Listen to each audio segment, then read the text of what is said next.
artik ya itu disesuaikan dengan menggunakan artikel jurnal. Jadi penafsiran nanti kita menggunakan Al-Farmawi ya seperti biasa, tapi nanti untuk bentuknya itu adalah artikel jurnal. Dan memang ini satu kekhususan yang ada di CPL ya, capaian pembelajaran lulusan KKNI 8 kalau untuk magister. Itu memang mampu membuat tafsir tematik dan dipublikasikan. Itu sudah ada di Kementerian Agama. Jadi bukan bukan mencari kesusahan ya. Bukannya saya menyusahkan, itu sudah ada. Dan saya juga pernah mencoba di S1.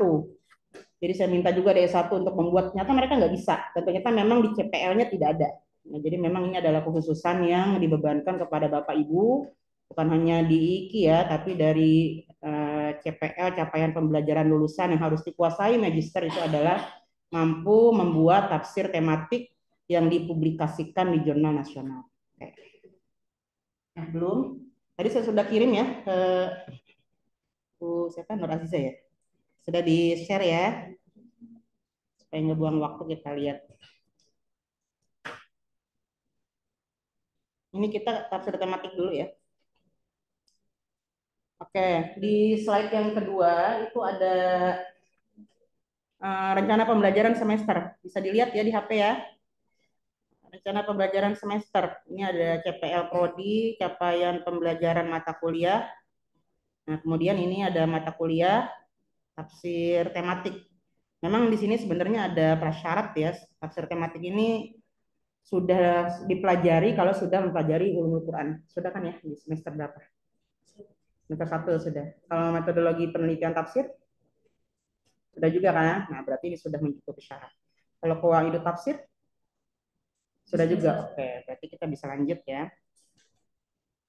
Kita mulai dari definisi. Nah, definisi. Kayak ini nanti di RPS-nya yang slide nomor 1 dengan nomor 2 dengan nomor 3 bisa dibaca sendiri kan.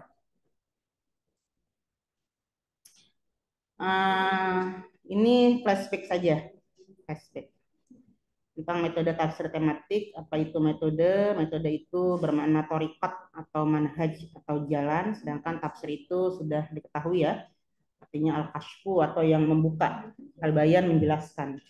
Jadi bisa diartikan metode penafsiran adalah cara yang teratur dan terencana yang digunakan untuk membuka atau menyingkap dan menjelaskan kandungan Al-Quran. Nah, ini nanti materinya dia praktek ya. Maka nanti di RPS-nya itu kan biasanya ada sekian menit materi perkuliahan, sekian menit tugas. Kalau di sini tidak. Jadi 170 menit itu digunakan untuk praktek semuanya, karena materi praktek. Nah, ini nanti Bapak Ibu bisa membaca sendiri ya tentang macam-macam metode penafsiran. Yang kita tahu ada yang bentuknya ijmali, dia global ya, seperti misalnya tafsir Jalalain atau tafsir yang punya Kementerian Agama ya, di mana dia tidak memerlukan penjelasan banyak-banyak karena memang tujuannya itu kayak misalnya tafsir ada Pak Quraish Shihab ya, punya tafsir itu untuk orang-orang pemalas ada tuh ya, untuk orang-orang yang sibuk bukan yang pemalas. Jadi metodenya itu global. Kemudian ada materi metode tahlili atau analisik. Itu biasanya yang banyak digunakan oleh mufasir-mufasir di berbagai tafsir, terutama yang klasik-klasik ya. Mereka banyaknya itu tahlili. Nah, nanti ada perbedaan yang teman-teman perlu perhatikan. Jadi kenapa di S2 ini tidak ada materi tafsir tahlili ya, adanya tafsir maudu'i atau tematik. Karena nanti hasil akhir atau tesis dari Bapak Ibu itu bentuknya maudu'i, ya kan? Dia tidak tahlili. Jadi harus ada temanya kan? Nah, makanya itu kita ajarkan. Bukan diajarkan ya, kita sharing kembali ya supaya nanti lebih refresh lagi, lebih ingat. Nah, nanti ada perbedaan tuh yang perlu Bapak Ibu ingat ya. Saya kan sudah tahu sih, ini saya mengingatkan saja bahwa antara ada perbedaan yang sangat mendasar ya pada tafsir tahlili dan tematik. Tapi kadang-kadang ada orang yang kurang bisa membedakan itu. Meskipun dia udah tahu itu bedanya. Apa itu? Kalau tafsir tahlili itu dia diuraikannya secara detail banget. Jadi misalnya semua ayat Al-Quran itu qul huwallahu ahad misalnya, qulnya apa, Allah apa, keluar semua hukum-hukumnya, itu tahlili, model tahlili. Sedangkan kalau tematik itu dia fokus pada temanya. Jadi tidak semua ayat itu perlu ditafsirkan. Nanti kalau Bapak Ibu menulis tafsir tematik, jangan semua ayat ditafsirkan. Cukup yang terkait dengan tema saja. Dan tidak semua kandungan-kandungan dalam Al-Quran harus dikeluarkan, nggak semua. Kalau tidak ada kaitannya dengan tema. Jadi misalnya kita membahas sebuah tema ya, kemudian biasanya kan dalam sebuah tema itu ada ayat-ayat yang menjadi rujukan utama lah ayatnya. Ya. Nah, kemudian di ayat tersebut kita keluarin semuanya, ya kiroatnya, ya munasabatnya. Kalau sababun nuzul mungkin ya kita pakai misalnya untuk memahami lebih lebih jernih lah pemahaman ayat tersebut. Ini kalau dikeluarkan semuanya maka dia menjadi tahlili, bukan menjadi madhuni. Begitupun ketika nanti Bapak Ibu menulis tesis pun seperti itu. Ya, jadi tidak semua ayat Al-Qur'an itu dikeluarkan, hukum-hukumnya dikeluarin semua kalau tidak terkait dengan temanya. Contoh kayak tadi pagi saya ada sidang skripsi itu ya, anak S1. Dia membahas terkait dengan tematik tapi tafsir ilmi. Jadi tentang matahari. Itu sama diurai semua. Padahal kata yang menunjukkan ada matahari itu cuma dia, kalimat kata dia, tapi dia semuanya satu ayat itu dikupas, makanya banyak banget. Nah, yang lainnya mubazir jadinya. Kenapa? Karena memang bukan itu pembahasan yang diinginkan pada tafsir tematik. Jadi harus fokus pada kata yang ada kesesuaian dengan temanya. Untuk kata-kata atau pembahasan lain yang tidak ada kaitan dengan tema, maka kita diminta untuk bersabar. Ya. Makanya menulis tafsir tematik itu harus rendah hati, meskipun kita tidak, ya meskipun kita tahu lah semua ayat itu ada ini, ada ini, ada ini, tapi kalau nggak perlu ya dia tidak usah dikeluarkan. Ya. Oke, setelah itu, setelah tahlili,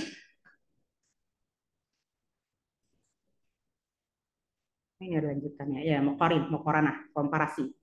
Nah, untuk komparasi nanti kita di Manhaj Mufassirin ya. Manhaj Mufassirin nanti perbedaannya dengan S1. Kalau di S1 itu misalnya tafsir Tobari nih ya, kita kupas. Nah, untuk yang semester ini kita komparasi.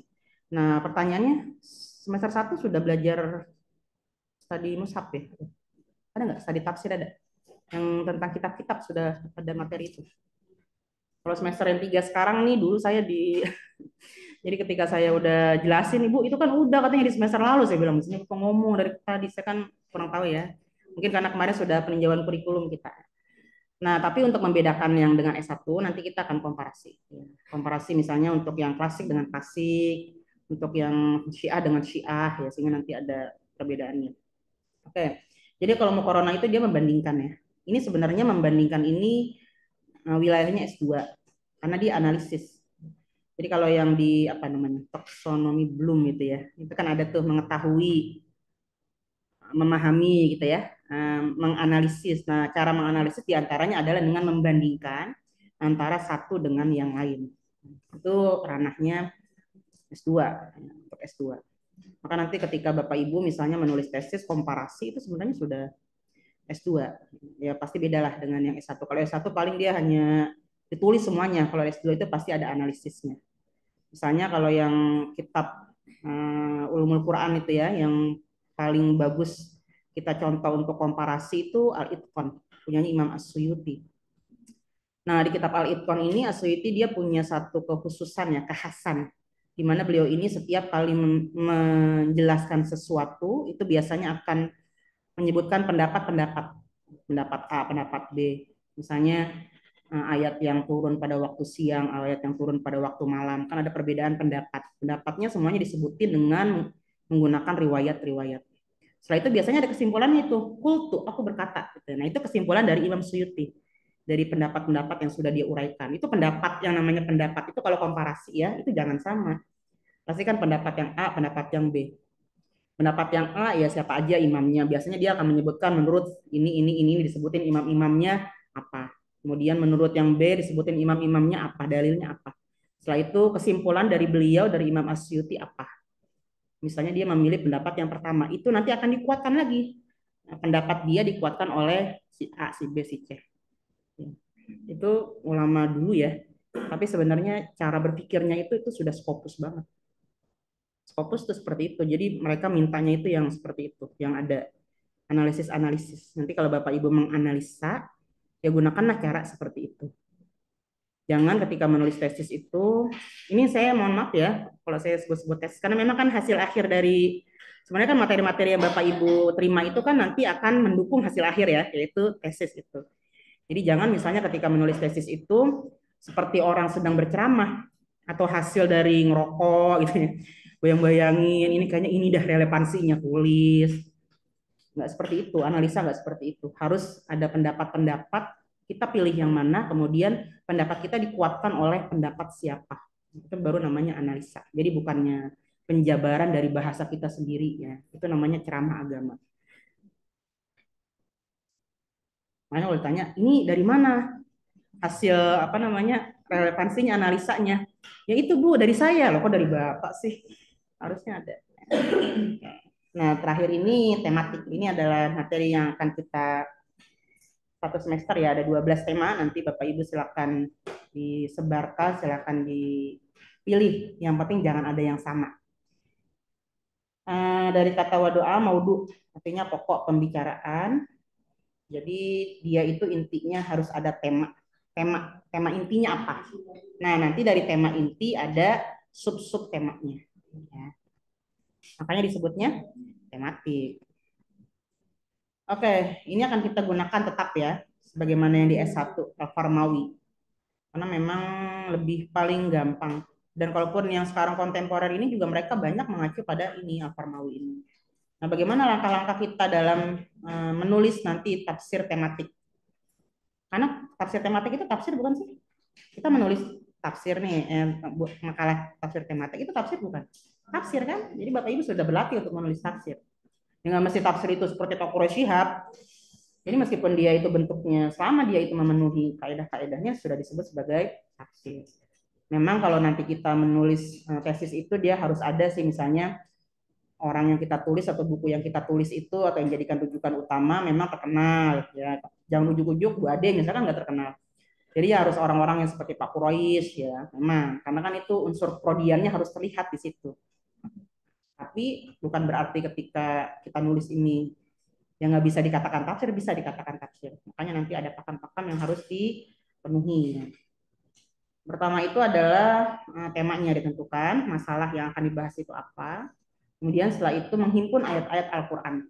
Nah kadang-kadang teman-teman ketika menulis jurnal ini, oh ya, mungkin disangkanya itu, saya pernah loh kemarin di Siakap dibilang, Bu, jangan ke barat-baratan. Saya bingung, saya dibilang ke barat-baratan. Saya mau tanya orang yang nggak ada namanya kan. Maksudnya ke barat-baratan ya, mungkin karena ada hermetik, semantik gitu ya, semiotik, mungkin disangkanya ke barat-baratan. Uh, Padahal kan hermeneutik, semantik itu kan cara penafsiran kan? Iya kan? Coba orang-orang zaman dulu itu ketika mereka membuat kaidah-kaidah penafsiran, memang itu sudah ada dari masa Nabi.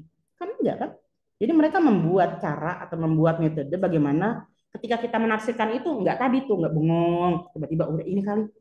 Jadi ada pakem-pakemnya, dan kalau nanti kita lihat ya ketika kita menulis itu materi-materi yang ada di kayak hermeneutik atau semantik itu pun sebenarnya sudah digunakan oleh para ulama dulu. Cuma dia bahasanya memang berbeda. Ya, misalnya ada ketancong lah apalah, tapi sebenarnya nanti ketika kita oh ini mah misalnya oh ini mah munasabat nih gitu. Oh ini mah istimbat apa gitu. Ini mah untuk mencari katanya ini biasa begini kan? Atau ini mah kembali kepada misalnya kepada syair jahili itu kan sudah dilakukan oleh para ulama terdahulu. Cuman dia namanya mah agak keren-keren begitu. Ya, saya dibilang gue jangan ke barat-baratan. Tapi saya anggap aja lah sebagai pujian gitu. Nggak boleh baper ya. Oke, jadi yang kedua itu kita menghimpun ayat-ayat Al-Qur'annya. Jadi meskipun jurnal kadang-kadang teman-teman begitu, nggak ayat-ayat Al-Qur'annya kurang ya. Nah, nanti setelah kita kumpulkan temanya, kumpulkan ayat-ayat yang terkait dengan itu sebanyak-banyaknya, sedapat-dapatnya. Baru setelah itu diklasifikasi. Memang kalau di Farmawi ini nanti ada didahulukan makiyah madaniyah ya, makiyahnya lebih dulu. Kenapa? Itu sebenarnya hanya untuk mengetahui apakah ada ayat yang dihapus ataukah tidak. Ataukah misalnya ada ayat yang mutlak muqayyad am khas itu kan ada ya ulama yang berpendapat ayat yang am itu ya makiyah, ayat yang khas itu madani, atau yang khas itu biasanya lebih belakang turunnya daripada ayat yang am. Ada kan ulama yang begitu, yang berpendapat seperti itu. Nah, jadi kita sekedar itu untuk mengistimbatkan, untuk memahami lebih jauh ya ayatnya. Nah, setelah itu nanti kita memahami ada korelasinya, ada munasabatnya. Kemudian kalau ada hadis, lengkapi hadis-hadisnya, tapi jangan terlalu banyak. Kenapa seperti itu? Ada yang namanya unsur keprodian, ya. Nah, kayak misalnya Bapak Ibu menulis tesis, hadisnya banyak banget, padahal ada tuh ayat Al-Qur'annya. Jadi kalau ada ayat Al-Qur'an, ada hadis yang ditulis apanya? Al-Qur'an. Hadis itu dia tugasnya untuk menguatkan Al-Qur'an atau menjelaskan ayat Al-Qur'an. Karena Bapak Ibu ada di prodi IAT, kecuali Bapak Ibu ada di prodi hadis, makanya hadis yang diutamakan. Tapi kalau kita tafsir, maka yang diutamakan ayat Quran. Kemudian menyusun pembahasan dengan menggunakan outline biasanya. Kemudian setelah itu ayat yang ada itu, ya ini sebenarnya sulitnya ya, nyari sulitnya itu yang mutlak, yang muqayyad. Tapi gampangnya ya lihat aja tafsir, ya kan? Kan tafsir itu sudah sebenarnya sudah mencakup itu.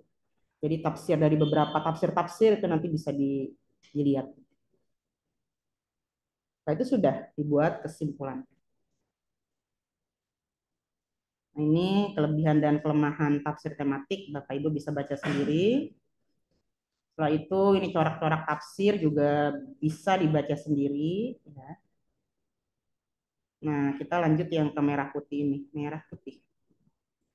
Nah, salah satu kekurangan ya dari kajian-kajian tafsir itu biasanya ini sebenarnya sudah ya mungkin ya Pak Azizan sudah ngejelasin ya tentang novelty.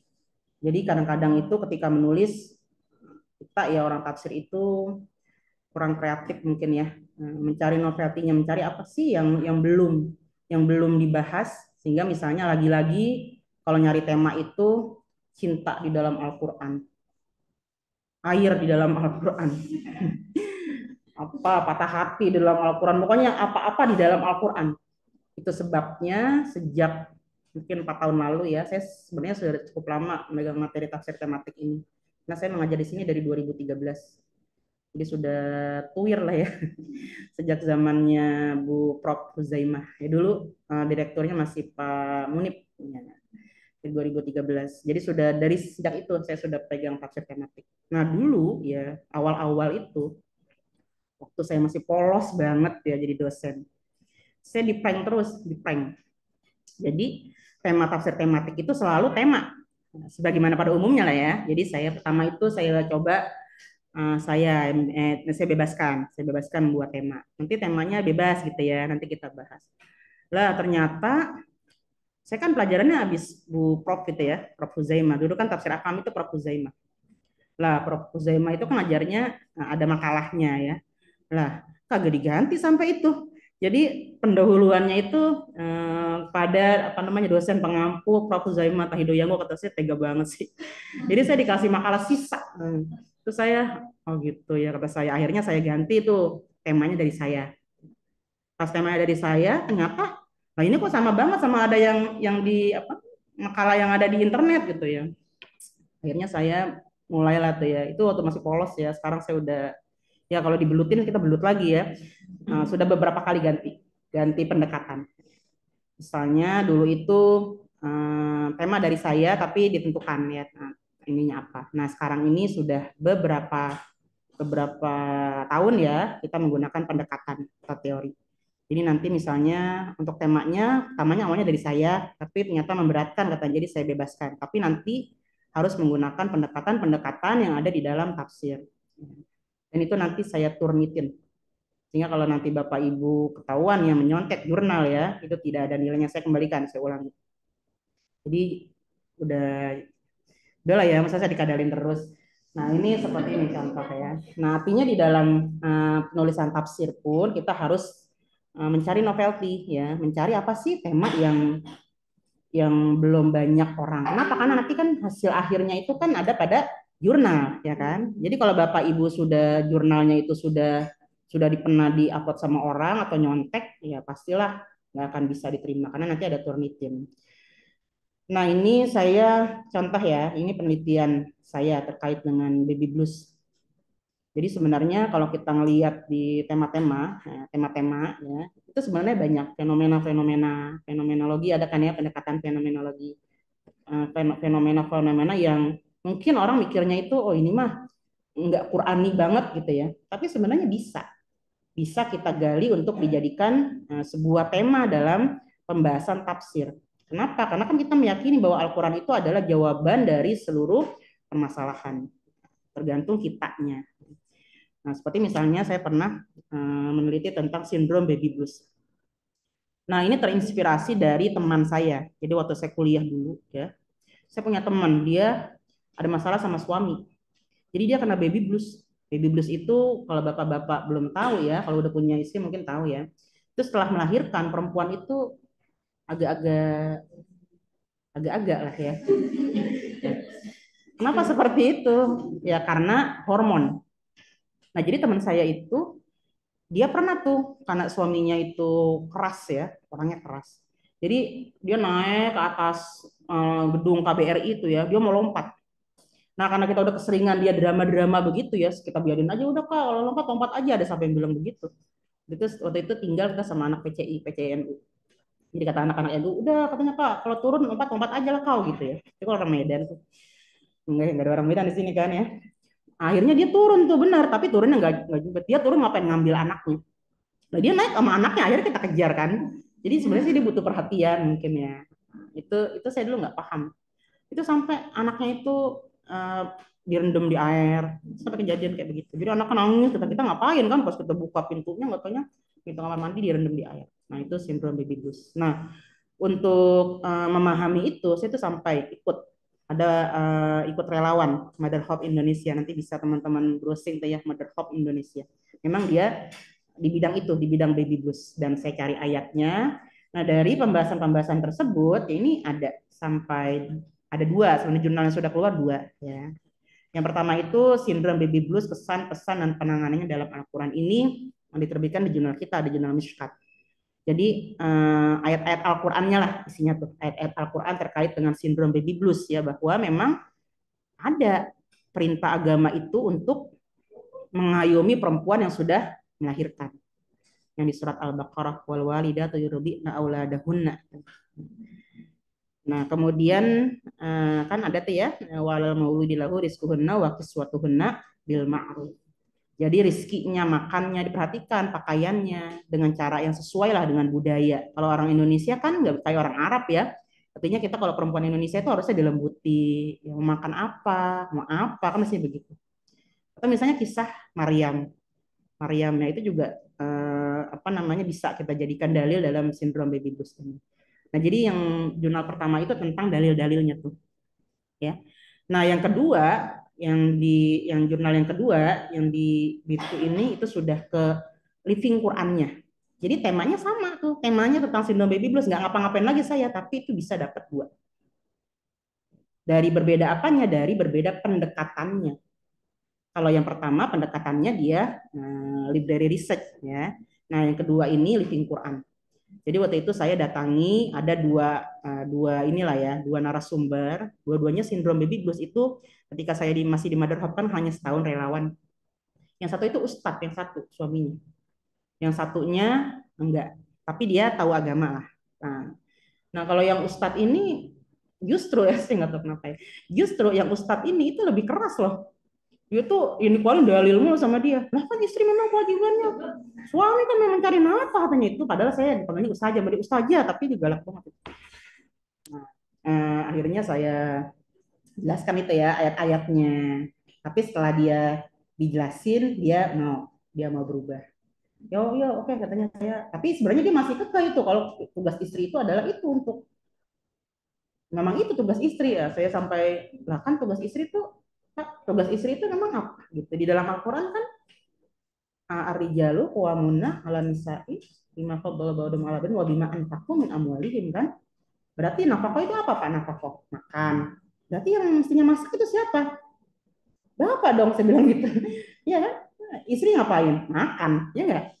Terus pakaian yang mestinya nyuci, nyetrika siapa? Ya bapak dong. Kalau memang nggak bisa menyediakan itu ya, istri tinggal ngapain? Tinggal pakai. Nah, makanya itu kan ada dalam hadisnya ya, ketika istri itu tidak bisa melayani suami kan dia dilaknat kan. Kenapa? Karena tugasnya emang itu doang. Ya rame lah pokoknya itu. Tapi akhirnya di jurnal saya ini ya, itu diketahui bahwa suami ketika dia berubah gitu, itu istrinya ya bisa dibilang agak sembuh lah, sembuh. Jadi nggak terlalu yang suka bengong gitu. Yang kalau yang satu lagi dia sama agama tidak terlalu, dia guru. Jadi lebih mudah sebenarnya, bahkan lebih mudah dibilang. Jadi sebenarnya doktrin agama untuk orang yang kurang tahu agama itu manjur banget, cespleng dibandingkan dengan itu ya. Makanya jangan kita anggap oh kita mah dibanding orang psikologi nggak ada apa-apa. Justru kalau kita keluarin dalil ya orang yang nggak begitu paham agama mereka tuh langsung oh iya gitu ya katanya bu, oh ya begitu ya bu, itu langsung dikerjain sama dia. Lebih inilah ya. Nah itu ada. Intinya dari dua tema tersebut ya, nah, dengan menggunakan pendekatan yang berbeda maka hasilnya akan berbeda. Nah, pendekatan, pendekatan. Nah, nanti pendekatan-pendekatan ini bisa dibaca ya pendekatan merupakan salah satu hal penting dalam penulisan tafsir tematik juga. Kenapa seperti itu? Tadi sudah saya jelaskan bahwa tantangan utama dalam penulisan tafsir tematik itu sebenarnya adalah pada fokusnya. Fokus nanti tulis yang gede ya. Fokus kita. Kenapa? Tadi itu kadang-kadang kita kepingin. Tapi kalau udah tesis tuh pengennya halamannya banyak kan, udah keluar semuanya. Padahal ini kok nggak ada kaitannya. Tapi kok dikeluarin semua. Contoh di kerangka teori itu bab 2 tafsir misalnya mentang-mentang jurusan tafsir tafsir semuanya dikeluarin Ijmali, Muqarrin, padahal dia tafsir tematik kan semuanya keluar coraknya semuanya keluar padahal di bab 4 nggak dipakai kan kalau yang bab dua itu kan nanti harus ada dipakai di bab 4 kan karena dia landasannya ya landasan kan jalan ya kalau nggak dijalanin ngapain dibangun. Jadi kadang-kadang itu karena biar banyak, akhirnya masuklah semuanya itu pendekatan-pendekatan, teori-teori. Nah, sebenarnya tujuannya adanya pendekatan itu supaya kita lebih apa? Lebih fokus dalam menulis. Oke, pembahasannya sehingga pembahasan lebih fokus dan tidak meluas pada hal-hal di luar tema. Ya. Nah, kemudian kalau kita menulis nggak ada apa pendekatannya, itu juga kadang-kadang kita bingung cara-caranya. Contohnya misalnya kita menulis tentang semantik, ya, Toshiko Izutsu misalnya. Kan ini sudah ada tuh step-stepnya, doang. Atau misalnya hermeneutik punya Saiful Rahman, double move on. Nah udah itu tinggal ada langkah-langkahnya doang. Jadi kita tinggal ngikutin kok, tinggal ngikutin aja karena sudah ada langkah-langkah step-stepnya sudah jelas. Jadi ini lebih lebih memudahkan sebenarnya ya. Kalau nggak ada pendekatannya justru kita menjadi gamang. Nah pendekatan ini kadang-kadang juga disebut sebagai teori, ya, teori-teori orang lah. Nanti misalnya living Quran misal. Living Quran kan banyak ya. Living Quran kan banyak model-modelnya. Kita pilih yang mana resepsi. Resepsi pun ada bermacam-macam kan. Ada yang fungsional, exegesis, ya. Kita pilih yang mana. Ketika kita sudah memilih itu akan lebih mudah nanti menulisnya. Oke. Nah, berikutnya artikel jurnal. Ya, artikel jurnal ini nanti kita pakainya IMRAT ya. IMRAT ini singkatan Introduction, Method, Research, and Discussion. Tuh, saya bahasa Inggris saya mencong-mencong nih. Pokoknya gitu deh. Introduction, Method, Research, Introduction pendahuluan, kemudian metode, kemudian research itu hasil penelitian, and discussion diskusinya apa. Tapi nanti ada hasil juga, hasil penelitian. Ini yang umum ya. Jurnal-jurnal yang sekarang itu umumnya mereka menggunakan metode IMRAT ini. Tapi kalau misalnya nanti Bapak Ibu menjumpai jurnal setelah dicek ya, dicek apa namanya, kan ada apa disebutnya itu ya, ada ininya ya, masing-masing itu ada bentuknya, bentukannya. Misalnya ada yang cuma pendahuluan, nggak ada metodenya. Jadi metode masuk ke atas misalnya. Ya udah diikutin. Nggak boleh kita misalnya, saya mau orang kata dosen saya imrat, imrat lah. Tergantung dia. Nanti tergantung dia bentuknya kayak apa. Jadi kalau misalnya nanti Bapak Ibu ketemunya yang nggak seperti Imrat, ya nggak apa-apa. Ya, paling tinggal disesuaikan aja. Tapi biasanya sih nggak beda jauh. Misalnya ada yang jurnal itu yang hasil penelitian dan diskusi dijadikan satu misalnya. Ada ya, ada yang dipisah hasil apa, kemudian pembahasan apa ada. Nggak jauh-jauh beda lah dari itu, tapi mayoritas itu adalah Imrat. Nah, ini nanti ada iniannya ya, pendahuluan 25%. Kemudian metode ya sekitar ini ada persen-persenannya. Ya, sama juga nanti ketika menulis tesis pun seharusnya ada itunya. bab 4 itu paling tidak mah 40% ya. Jangan bab 1 10%, bab 2 45%. Karena di isinya teori, ya apa jadi masukin.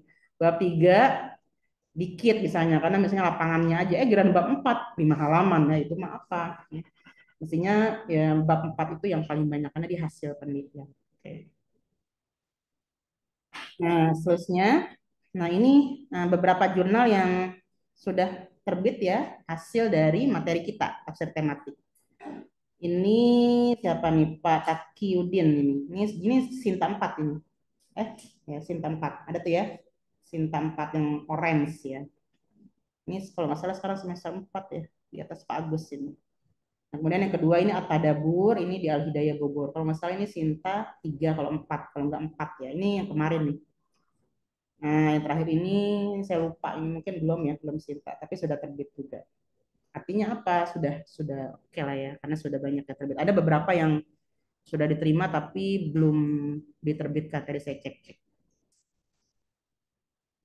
Nanti bisa dibaca ya. Nanti Bapak Ibu bisa cek aja ke Google Scholar saya ya, Ade Nae pakai E ya, Nae Lul Huda itu keling sudah keling. Oke, kemudian tugas kuliah. Ini nanti tema-tema yang akan kita CPMK yang akan kita bahas ya. Ini untuk memahami ini Bapak Ibu harus punya bukunya ya, atau paling enggak baca-baca. Kalau nggak ada bukunya ya, itu baca-baca lah terkait dengan itu.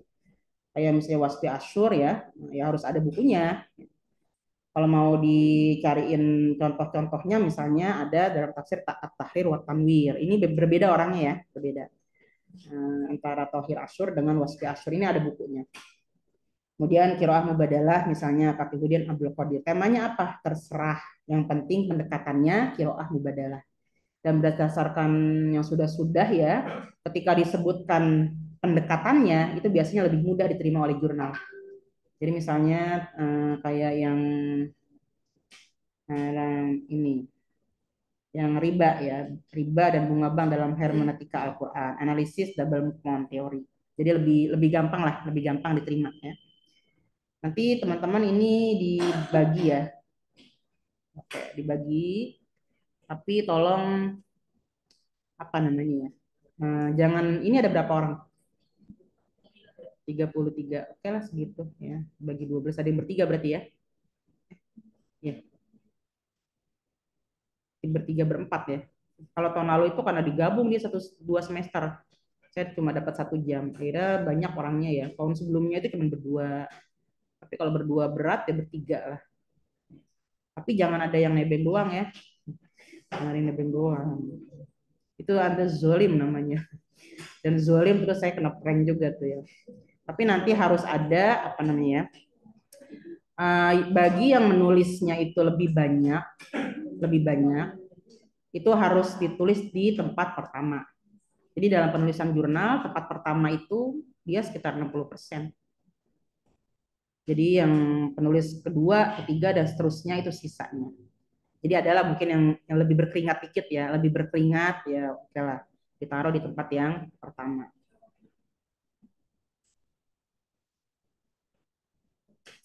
Saya nggak ini ya, nggak, jangan, kalau bisa mah jangan yang teman abadi itu ya. Makalah sama siapa dia, dia, bagi-bagi dah. Kamu yang ini ya, aku yang ini ya. Nah, ini Maroji ya, rujukan nanti saya kirim ya, insya Allah ya. Kitab-kitab, ini kitab-kitab tentang tafsir tematik. Oke, selesai. Sampai sini, materi ini ada pertanyaan? Nanti kita, ini ya, saya nggak bimbing langsung apa detail, berarti nulisnya begini nggak ya? Mungkin pertemuan pertama itu harus ada korban memang, harus ada korban. Cuma sekarang aja dipilih dah ya, yang mau jadi Nabi Ismail siapa. Biasanya itu pertemuan pertama, kedua, ketiga itu masih siapa ya? Masih belum belum on the track lah, masih mungkin nggak apa-apa. Tapi nanti kalau udah pertemuan kelima ke atas itu udah pintar-pintar. Dan yang kan nanti kan direvisi kan, ada revisi. Jadi nanti Bapak Ibu kalau bisa mah kirim jangan jangan pas mau belajar ya. Jadi malam-malamnya kayak pagi-paginya kayak saya masih ada waktu. Terus nanti saya turnitin. Setelah itu nanti ya kita koreksi sama-sama ya. Kita tambahkan apa yang kurang, apa yang lebih. Nah, setelah itu nanti ibu, bapak ibu revisi, revisi. Setelah revisi kirim kembali ke saya. Tapi jangan mepet banget waktunya pas udah mau ngisi syakat ya. Terus saya bingung kasih nilainya berapa ya. Jadi kasih ke saya. Nanti setelah itu saya koreksi lagi, saya turnitin, saya kembalikan lagi ke bapak ibu. Setelah itu terserah mau langsung dikirim ke jurnal boleh. Mau misalnya Bu ini kayaknya masih ada, boleh juga. Malah kemarin itu malah ada yang revisi, malah ada yang diterima tapi harus ada revisi, itu masih juga dikirim ke saya juga. Nah, untuk pemilihan jurnalnya nanti jurnal yang itu ya, yang Al-Quran lah, studi Islam ya, Al-Quran tafsir atau yang studi Islam atau yang usuluddin ya, supaya lebih mudah. Jadi ada dalam jurnal itu namanya kan fokus and scope, fokus and scope. Jadi kalau kita buka jurnal itu nanti ada, coba deh tolong dibuka, ada jurnal tuh nanti ada fokus and scope di pinggirnya. Nah, itu fokus and scope itu harus sesuai dengan kita. Jadi kalau misalnya dia, misalnya jurnalnya itu jurnal matematika, kita kirim tafsir itu sampai hari kiamat nggak akan direspon sama dia karena fokusnya beda. Jangankan yang itu ya. Ada tuh jurnal Nun namanya. Dia itu punya AIAT. AIAT itu Asosiasi Ilmu Al-Quran dan Tafsir. Ada, kita punya asosiasi juga. Tapi jurnal dia itu hanya menerima tafsir Nusantara. Itu kita kirim misalnya metodologi atau kita kirim yang tentang teori-teori itu dia nggak terima. Karena fokus skupnya enggak ke situ. Ya. Jadi nanti harus tetap dilihat ketika memilih jurnal fokus skupnya kemana. Nah, kemudian ada lagi yang namanya template. Template tadi saya lupa ya. Template itu dia badannya itu seperti apa. Jadi setelah kita sudah memilih jurnalnya, kan ada download template tuh Word ya. Kita download templatenya, nanti dia susunannya apa? Apa pendahuluan, kemudian setelah itu apa ada metodenya apa enggak, itu sesuaikan dengan templatenya. Termasuk template itu misalnya jenis hurufnya apa, ukurannya berapa, jumlah hurufnya berapa word, berapa kata. Nah, itu harus dipenuhi. Karena kenapa itu standarnya. Jadi kalau standarnya aja nggak masuk, jurnal itu nggak akan terima. Ya. Karena di jurnal itu dia ada dua, ada editor, ada reviewer namanya. Tugas editor itu dia untuk nyaring itu. Jadi udah sesuai belum fokus scope-nya, udah sesuai belum template-nya. Ya kalau fokus scope-nya nggak sama, template-nya banyak banget perbaikan, dia juga malas itu. Kalau sudah lolos itu baru diberikan ke reviewer. Itu kalau sudah reviewer kemungkinan paling kita ada perbaikan-perbaikan aja. Kemungkinan besar diterima. Jadi kesan pertama itu harus meyakinkan lah ya. Nanti kita kapan-kapan ya kita pilih jurnalnya sama-sama. Oke, kalau nggak ada sebelahnya.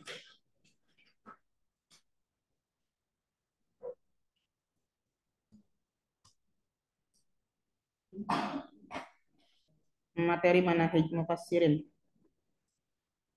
Untuk manahij wa mazahibul mufassirin ini juga materi yang sudah pernah ya, kalau di Prodi IAT ini sudah pernah dibahas.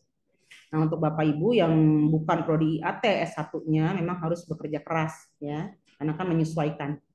Supaya nanti ketika kita membahas itu sudah, nah ini baru nih, tadi baru saya omongin dengan Pak Azizan ya. Nah, karena kita pengen setiap tahun itu pengen ada sesuatu yang baru apa. Nah, tahun ini nah, disepakati komparasi penafsiran. Kalau semester kemarin itu tafsirnya lebih ke tafsir yang kontemporer. Cuma ketika tafsir kontemporer itu memang kesulitan kita adalah tidak ada tafsirnya, bukunya itu susah untuk didapatkan ya. Makanya untuk sekarang ini kita coba menggunakan komparasi karena untuk S2 komparasi itu sudah analisis ya, itu sudah bagus lah, sudah masuk ke CPL-nya. Belum ada.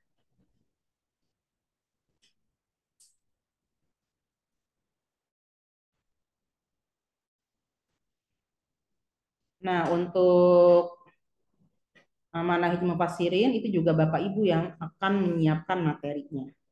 Oke. Tapi dia tidak berbentuk makalah. Kita menggunakan PPT ya. Itu untuk lebih ringan tugasnya. Karena kalau makalah kan berarti harus kerja keras lagi tuh ya. Nah, jadi kalau tadi tafsir tematik menggunakan makalah ya. Kalau manhaj mufassirin itu tidak menggunakan makalah, hanya menggunakan PPT saja. Kalau nggak pakai PPT gimana? Kayaknya saya malas banget bikin PPT. Boleh, boleh terserah. Yang penting pas pas presentasi itu dia bisa. Misalnya Bapak Ibu mau bawa langsung tafsirnya, dikasih tuh atau fotokopi, boleh, boleh. Apa aja yang penting intinya nanti hal-hal yang perlu untuk didiskusikan itu tersampaikan. Oke, ya, coba yang setelahnya.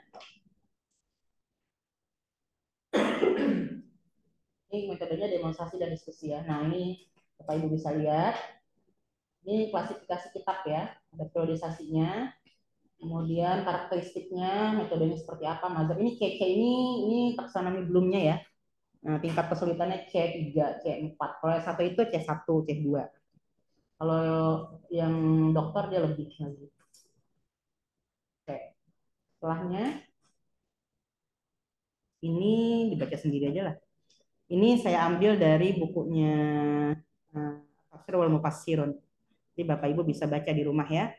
Pertama ini tentang sumber-sumber penafsiran, itu ada 3.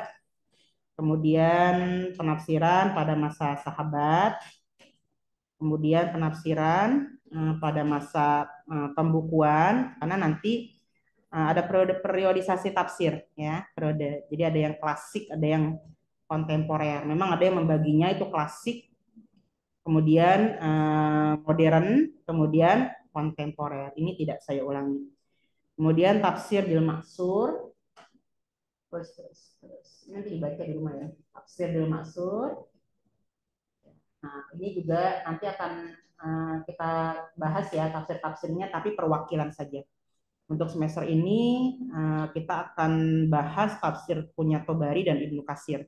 Tapi kalau teman-teman mau gantilah, jangan itu bosan, nggak apa-apa. Silakan, kita bebas ya.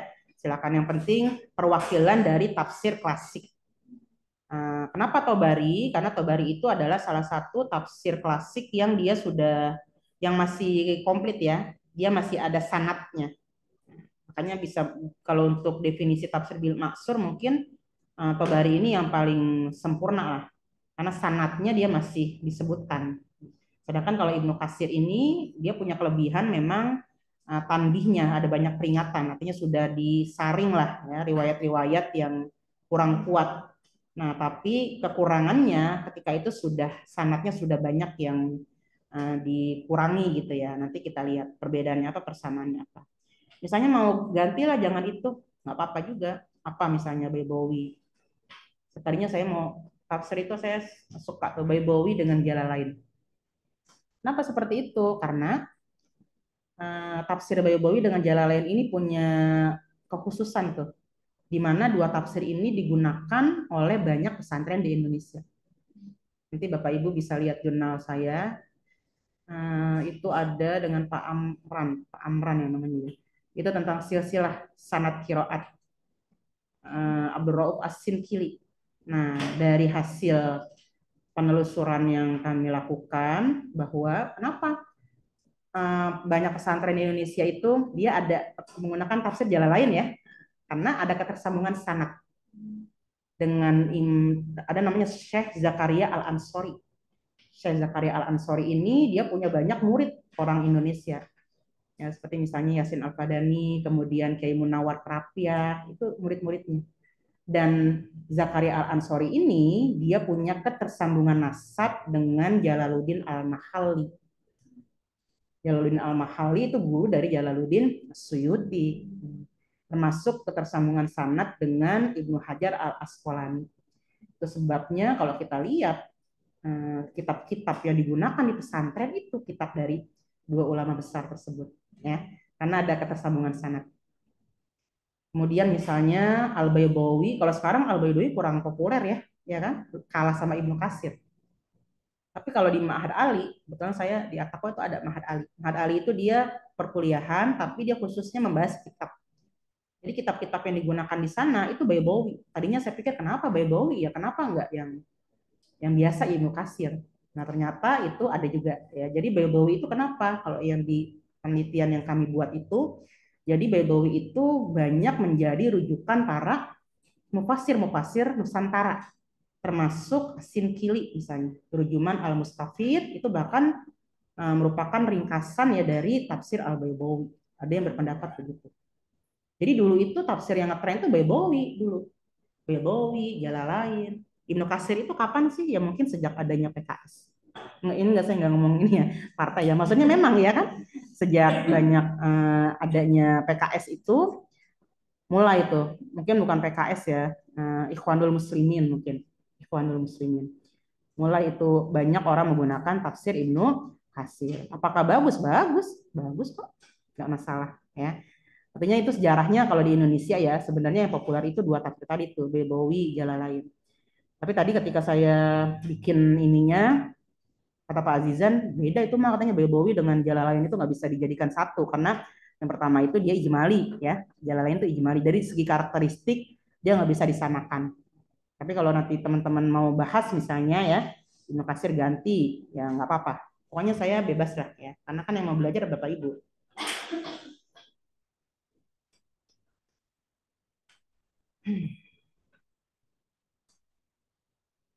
Oke, masih jam setengah lima ya. Belum maghrib belum. Nggak sampai maghrib. Saya nggak pernah lama kok kalau ngajar bener. Saya tuh on time. Bukan saya sombong nih ya. Menurut siakat, Bu Ade tuh on time. Tapi saya nggak pernah lama. Karena saya kadang suka bingung gitu ya. Ini lama-lama ngomongin apa gitu. Jadi kalau sudah, saya kan orang Betawi ya. Tinggalnya di Betawi lama. Itu kalau orang Betawi kan ngomong kan ya to the point kan. Pokoknya intinya begini, begini, begini, begini gitu. Jadi nggak ada basa-basi gitu. Jadi kalau udah selesai, ya terus ngapain? Udah. Apalagi kalau teman-teman udah, ya Bapak Ibu ada yang mau diskusiin, ada yang mau ditanya, udah Bu, begitu kalau di jam keempat. Atau kadang-kadang kalau offline ya, itu tasnya udah pada deket-deket itu biasanya. Saya anggap itu kode lah. Gak apa-apa kok, saya juga pengen cepat pulang. Kita sama-sama membutuhkan ya. Besok-besok tolong dong kalau Pak Kiai nggak bisa hadir, kasih taunya itu jangan mendadak. Masa tadi saya habis, oh nggak dikasih tahu. Iya. Tadi saya habis makan ayam geprek, masa saya langsung, saya bilang, wah saya belum apa-apa nih, saya bilang gitu. Masa saya langsung ngajar, harus diturunin dulu kan nasinya. Oke, nah, kemudian yang biroi, biroi, oke biroi ini ya. Kalau yang tadi sudah ya, Bill Master ya, nanti teman-teman bisa baca-baca lagi ya. Kalau yang kalau yang IAT saya yakin sudah mengerti semuanya. Nanti juga biroi ada perwakilannya. Biroi ini mungkin kita nanti lebih banyak ya, karena kan biroi ini sebenarnya adalah tafsir-tafsir yang memiliki corak, ya kan? Rata-rata tafsir yang memiliki corak itu ijtihad sifatnya. Seperti misalnya nanti akan ada komparasi antara Al-Bahrul Muhit misalnya dengan Zamakhsyari, dua-duanya lugawi. Atau misalnya yang tafsirnya ilmi, tafsir Tantawi Jauhari dengan misalnya tafsir Zaglul An-Najjar ya. Itu nanti masuknya ke tafsir Birra'i. Masuk Jalalain ini, Jalalain. Ini tafsir yang fenomenal ya. Seluruh seluruh kayaknya seluruh pondok pesantren tuh ya. Tafsirnya Jalalain. Itu sampai kalau Musabaqah Qiraatul Kutub itu tafsir Jalalain dilombakan tuh. Karena tadi itu ada ketersambungan sanad. Nah, kemudian ini coba tafsir pulang surah hadis.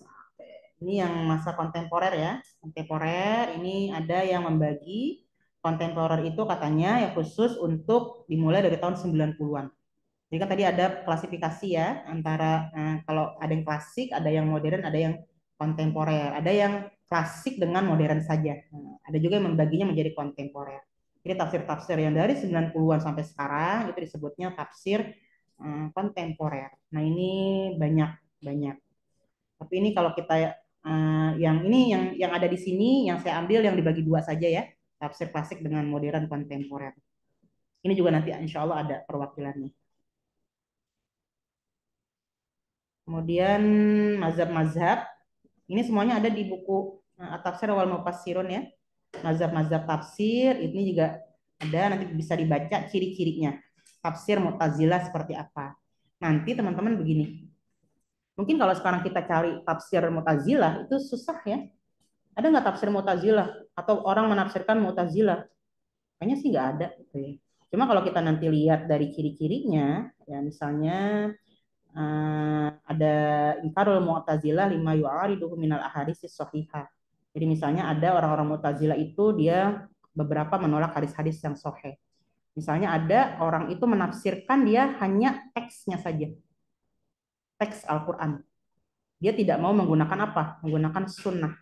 Kenapa seperti itu? Karena teks Al-Quran itu lebih mudah untuk digoyang-goyang ya dibandingkan hadis. Makanya pernah Ali ya atau siapa tuh memerintahkan Ibnu Abbas untuk ketika berbicara dengan orang-orang Khawarij itu tidak menggunakan dalil Al-Quran, tapi menggunakan dalil hadis. Kenapa? Karena Al-Quran itu dia maknanya bisa dibawa kemana-mana. Sedangkan kalau hadis itu dia sudah sangat spesifik ya, karena memang tugas hadis itu untuk menjelaskan Al-Quran. Jadi kalau ada orang yang menafsirkan, kemudian dia hanya memilih dari teksnya aja, dia tidak mau menggunakan hadis, itu sebenarnya sudah masuk ciri-ciri dari tafsir Mu'tazilah, meskipun dia misalnya mengakunya Ahlussunnah wal Jamaah. Ya, misalnya kayak begitu. Nanti ini dibaca. Kalau ada yang ini tolong diterjemahkan Bu, tolong ya kalau ada yang mau menerjemahkan diterjemahkan. Kemudian tafsir Syiah juga. Ya nanti kita ada perwakilan Toba-Tobai. Tolong dicari ya, ada nggak ya Toba-Tobai? Kalau Fathul Qadir itu banyak ya. Fathul Qadir Asy-Syaukani kan banyak yang punya. Toba-Tobai di apa di Maktabah Syamilah juga ada kalau nggak salah Fathul Qadir. Toba-Tobai ini dulu saya pernah punya tapi kemana itu ya? Ada yang pernah ngopiin meskipun nggak komplit. Ya, tapi nanti tolong dicari. Kayak ini Az-Zaidiyah, kemudian Khawarij ini sudah tidak ada tafsirnya ya. Tapi mungkin ciri-cirinya nanti kita bisa bisa dapat ciri-ciri apa orang misalnya ketika menafsirkan sangat keras sekali. Ya, itu ciri-ciri tafsir dari Khawarij. Tapi yang tersisa dari tafsir mereka ini sudah tidak ditemukan menurut Az-Zahabi. Ya. Nah ini biasa tahlili, maudhu'i, ijmali, muqarin sudah tadi karakteristik penafsiran. Nanti ini tolong dicari ya. Jadi ketika Bapak Ibu membuat PPT, kemudian kitabnya apa nih? Berarti harus dicari juga tuh sistematika literasi tafsirnya, sistematika penulisannya kayak apa, sumber penafsirannya dari mana, metode yang digunakan apa, coraknya apa. Corak penafsiran itu memang ada dua pendapat. Ada yang mengatakan kalau pakai versinya Pak Ziyad ya, Dr. Ziyad harus ada corak gitu ya, paling tidak yang menonjol seperti apa. Kalau menurut saya tidak harus ada yang menonjol ya, tidak harus ada satu gitu. Bisa, misalnya beberapa tafsir itu dia memiliki banyak corak. Nanti boleh boleh dipakai. Misalnya banyak coraknya apa aja yang menonjol apa ya, gitulah. Kemudian rasamnya seperti apa, covernya, ciri khasnya seperti apa. Ya, misalnya kalau Al-Biqai itu kan ciri khasnya dia pasti ya ada kalimat walama di awalnya, kemudian ada jawabnya fa apa gitu. Jadi ciri khas dari penafsirannya. Nah, kemudian di tugas perkuliahan yang pertama adalah membangun budaya bekerja mandiri berkeringat, harus berkeringat, bekerja sama, kompetitif dan menghargai orang lain atau kelompoknya. Ini ada di CPL, punya Kementerian Agama ya. Kan kalau CPL itu kan ada sikap ya, cuma ada pengetahuan, ada keterampilan. Sikapnya ini begitu, jadi harus kompetitif, bekerja sama. Kalau saya tambahin berkeringat. Ya. Jadi jangan, ibu aja deh bu yang ngerjain. Kalau cewek biasanya rajin gitu lagi. Saya banyak kerjaan nih, ceramah. Tolong, tolong dijapit ya gitu ya, bu. Ada loh, ada tuh yang begitu ada. Dan saya menghargai loh. Jadi ada yang ngadu sama saya, bu, saya ngajuin sendiri nih, bu, capek banget gitu. Enggak, saya menghargai itu ya. Dan akhirnya pas saya tanya, Bapak ini ngerjain apa enggak? Iya Bu, saya nggak sempet. Kemarin ada umroh gitu. Oh, kasihan ya. Pada saya tanya, dibagi oleh-oleh enggak tuh yang ini? Dibagi oleh-oleh gimana tuh? Ya, mengklasifikasi, mendefinisikan karakteristik, analisis, menyimpulkan persamaan dan perbedaan. Komparasi ya.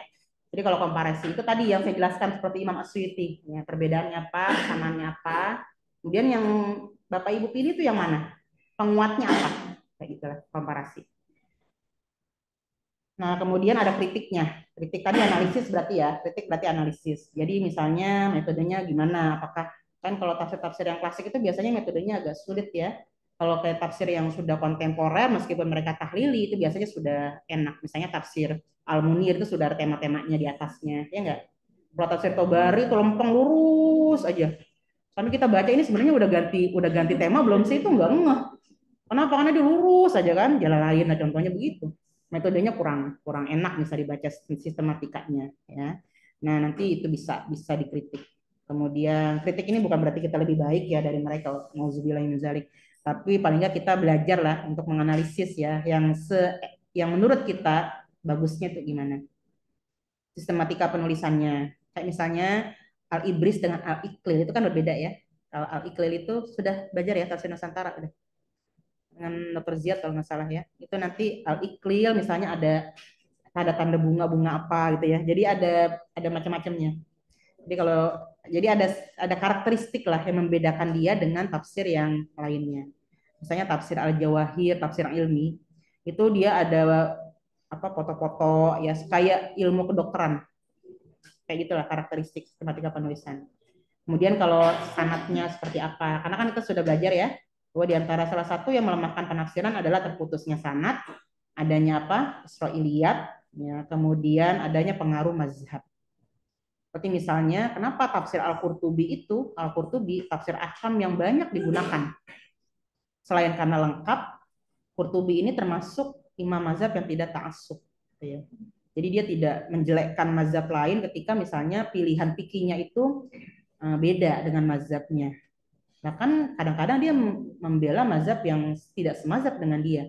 Kalau memang dirasa dalilnya itu lebih kuat. Jadi itu juga salah satu yang mempengaruhi ya sebuah tafsir itu bisa dikatakan baik. Ya, Israiliyat, riwayat Israiliyatnya seperti apa. Nah, semester lalu itu pernah ada yang bertanya, Bu, ini kita kalau pengen tahu begini gimana? Ya gampang. Jadi kalau kita mau mengetahui misalnya akidah dari mufassir ini kayak apa sih? Berarti ayat-ayat akidah yang kita lihat, ya. Nggak perlu kita jadi ahli semua kita tafsir ini nggak perlu. Jadi kita pengen tahu nih akidahnya, kayak misalnya Zamakhsyari, dibilang akidahnya kan kurang tepat untuk kita yang Ahlus Sunnah. Berarti yang kita cek dari ayat-ayat akidahnya. Kalau kita pengen tahu bagaimana pandangannya terhadap Israiliyat, ya, berarti ya dari kisah-kisah.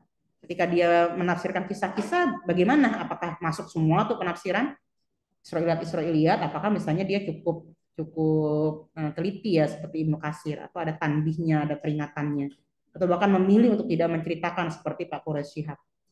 Ya, jadi lihat pada ayat-ayat kisahnya. Kan ini kan manahij wa mazahib ya, berarti mazhab juga perlu diperhatikan. Karena mazhab itu sangat berpengaruh pada penafsiran, analisis mufassir dan lain-lain. Oke, nah ini nanti karakteristik tugasnya bisa menggunakan PPT, makalah boleh, tapi jangan makalah lah, udah di tafsir tematik makalah, puyeng pala. PPT boleh, video boleh ya. Saya terbiasa ceramah. Apa itu kelebihan yang Allah berikan ya. Ceramah itu kelebihan yang Allah berikan. Tidak semua orang itu bisa merangkai kata, itu kelebihan. Misalnya apa sih pakai ceramah aja, boleh. Silakan di depan ya. Yang penting jangan sampai tangan kosong banget ya. Intinya apa? Intinya sih dia lupa ngerjain tugas, jadi dia ceramah ya. Nggak ada sama sekali lah itu mah namanya. Tolong kalau ada yang lupa kasih tahu saya, jadi saya nggak usah datang kan. Rumah saya jauh loh di Bekasi, kapan-kapan main. Ujung Harapan. Semua kalau nggak salah tuh kayaknya kalau mahasiswa ke sana 90%. Apa 99,9% kali bilangnya. Bu, jauh banget. Coba yang S1 di IKI, karena kan Pak Sofian ya. Pak Sofian. Dia pernah tuh ya. Jadi saya itu hari Rabu kan ngajar tuh di S1. Dia ngomongin kenal Pak Ep. Pak Ep orang Bekasi kan. Pak Sofian juga orang Bekasi, tapi dia Bekasinya masih kota tuh. Kalau saya udah kabupaten, saya udah yang daleman sono dekat Muara Gembong. Nah, terus dia ngomongin Pak Ep. Iya tuh, Pak Ep rumahnya Bu Ade jauh banget katanya. Dia ketawa tuh, jadi nawarin Pak Ep. Terus dia ngomong begini, tapi ada lagi tuh Bu, kampung yang lebih jauh lagi katanya, namanya Ujung Harapan. Terus saya bilang, lah Pak itu kampung saya gitu. Jadi Pak Sofian ngetawain kampung, ngomongin orang kampungnya. Itu kampung saya kata Pak Sofian. Ada lagi yang lebih jauh Bu, namanya Ujung Harapan, ada ujung-ujungnya. Saya diem aja, saya bilang, Pak itu kan kampung saya bilang gitu. Enggak Bu, dekat rumah Pak Ep sana lagi. Iya itu kampung saya bilang. Ujung Harapan. Ada pesantren At-Taqwa. Ya itu ada di utara Bekasi. Jadi semua yang ke sana itu jauh banget. Tapi kalau menurut saya sih nggak jauh-jauh banget sih ya. Buktinya saya kalau lama-lama nggak pulang tuh saya kangen juga. Oke, nah kemudian komparasi penafsiran. Intinya kalau Bapak Ibu belum siap gitu ya, Bu besok saya belum buat nih, jangan sampai saya udah datang nggak ada sama sekali yang presentasi kan bengong kan. Tolong kasih tahu. Mendingan saya marah di situ udah daripada saya marah di sini ya kan. Ya udah palingan ya, minggu depan dah nanti gitu ya. Tolong ya karena saya jauh banget nih. Parah sih ya. Nah ini temanya.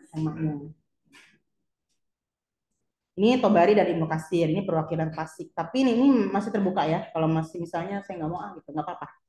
Kemudian Al-Kasyaf dengan Al-Bahrul Muhit. Al-Kasyaf memang dia apa? Ada Al-Bahrul Muhit. Ya, Al-Kasyaf memang dia Mu'tazilah ya, tapi dia dari segi bahasanya nanti ya. Nanti kita akan lihat dari segi lugawinya. Kemudian tafsir Al-Jalani dengan tafsir Al-Qushairi. Ini Sufi, tafsir Nazmud Durrah punya Al-Biqai dengan tafsir Al-Misbah. Tadi juga saya sempat diskusi dengan Pak Azizan ini kan beda ya. Al-Misbah itu dia ya kontemporer banget ya dan Nusantara. Tapi saya bilang kenapa Al-Misbah karena tafsir yang di depannya itu judulnya disebutkan munasabat ya dua ini ya kan. Nah, yang pertama ya Nazmud Durrah fi tanasubil ayat waswar ada bacaan tanasub.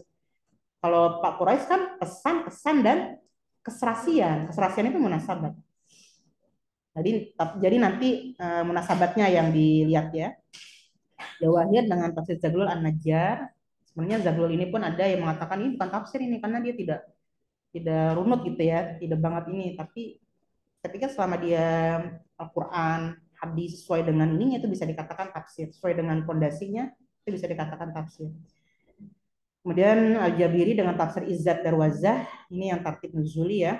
Dia perwakilan kontemporer ini, tafsir Al-Manar dengan Al-Maraghi, tafsir Sosial, Qurtubi dengan tafsir Al-Munir.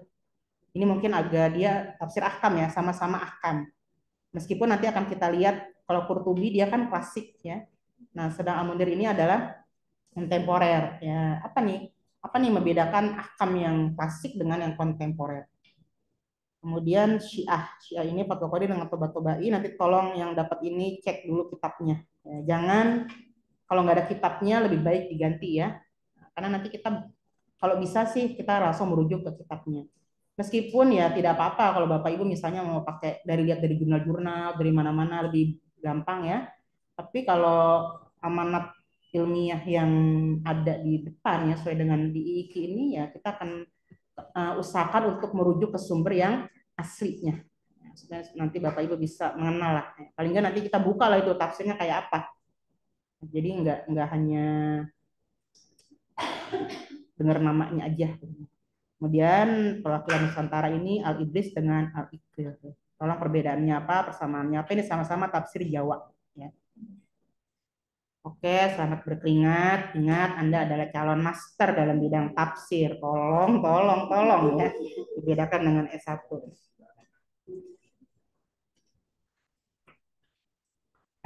Saya tuh suka tuh ya, kalau saya suka melihat TikTok. Itu saya kalau lihat TikTok, ya bukan yang joget-joget sih ya, tapi saya suka lihat apa itu loh, video-video motivasi itu. Salah satunya tuh yang suka saya tonton itu ya adalah ya. Nah dia bilang begini, kita itu kalau apa kita harus memandang diri kita itu mampu, besar, kaya apa gitu ya. Jadi jangan bilang katanya susah. Jadi kalau misalnya Anda mau menjadi master ya kita harus yakin ini mah kecil banget udah gampang. Minggu depan harus sudah apa? Sudah ada ya. Tematiknya di hari Sabtu, kemudian manhajnya di hari Rabu kan ya? Ya, Rabu kan saya Rabu. Nanti kalau belum siap, tolong ya. Apa tadi pesan saya? Ya, tolong dikabari dari malamnya supaya saya nggak kesini. Oke, ada pertanyaan Bapak Ibu?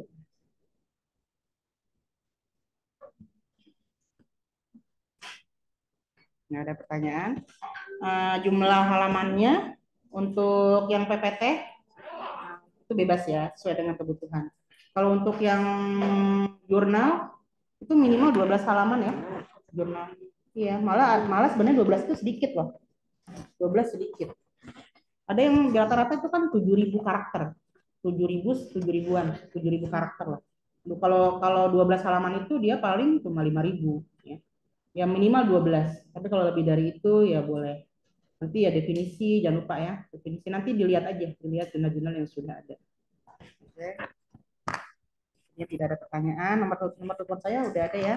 Silakan nanti di Japri. Kalau soal respon, ya mohon maaf. Tapi saya usahakan untuk menjawab. Saya saya sampai mikir apa saya ganti nomor ya. Jadi isi Japrian saya itu semuanya mahasiswa. Bu, tanda tangan. Bu, bimbingan, Bu, apa. Jadi kadang-kadang suka soal respon. Tapi itu bukan gara-gara saya. Soal respon itu bukan karena saya sombong, tapi karena banyak banget fans. Fans kalau butuh doang. Kayak tadi tuh revisi. Bu, kali nyari kenapa? Apa Pak? Minta TTD, minta tanda tangan begitu. Jadi fans yang cuma ada kalau ketika butuh aja. Oke, nggak ada ya. Kita tutup dengan pembacaan hamdalah. Terima kasih ya.